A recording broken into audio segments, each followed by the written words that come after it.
Hey, what's going on, guys?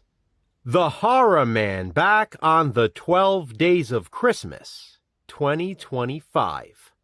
It's the Horror Man season, and Santa Claus is coming. The 12 Days of Christmas is an annual tradition on my channel. But this year, to switch things up, I'm covering 12 horror sequels of Christmas.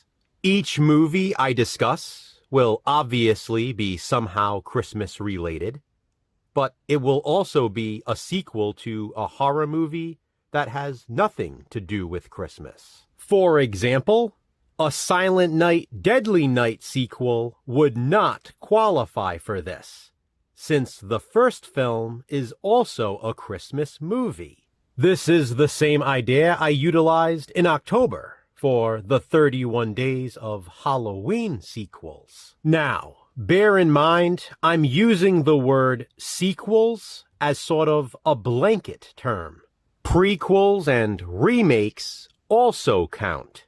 And I've elected to stick with major franchises only, or at least movies that follow well-known horror films. These videos will not be traditional in-depth reviews either. I'll give a brief synopsis, share some thoughts, and explain the Christmas connection.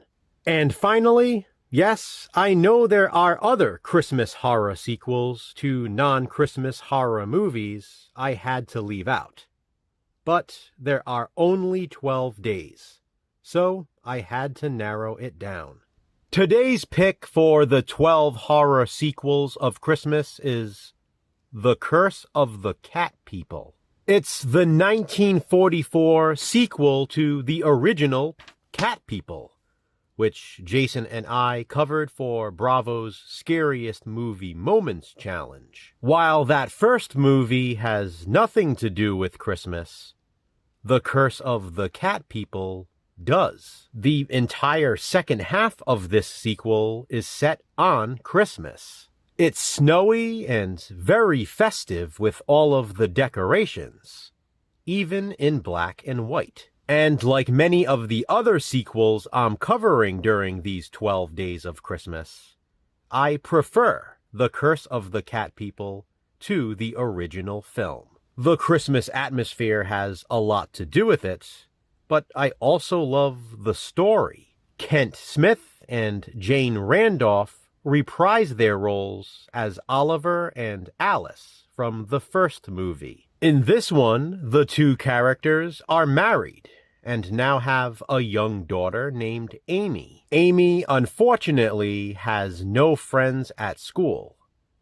She does, however, have an imaginary friend. It's the ghost of Irina, which was Oliver's first wife in Cat People. She, of course, died before Amy was even born, but still, the young girl sees her. And it all started when Amy visited a haunted house. According to the local children, a witch lives there, and Amy became friends with her as well. In addition to The Curse of the Cat People being set at Christmas time, I also love the fact that it's set in Sleepy Hollow. And yes, the legend of the Headless Horseman does come into the film. Like I said, I prefer this sequel to the original Cat People, as much as I do love that first film.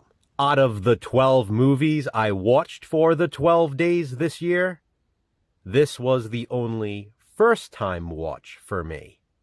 The rest I had seen before.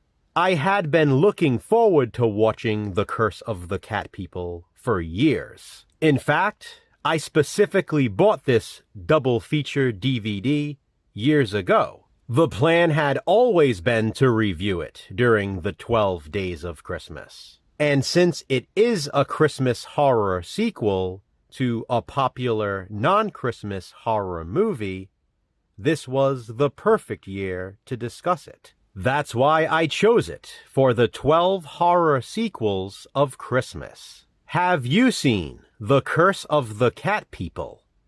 If so, what do you think of it? Comment below and let me know. What comes next in the 12 days this year? Check back tomorrow to find out.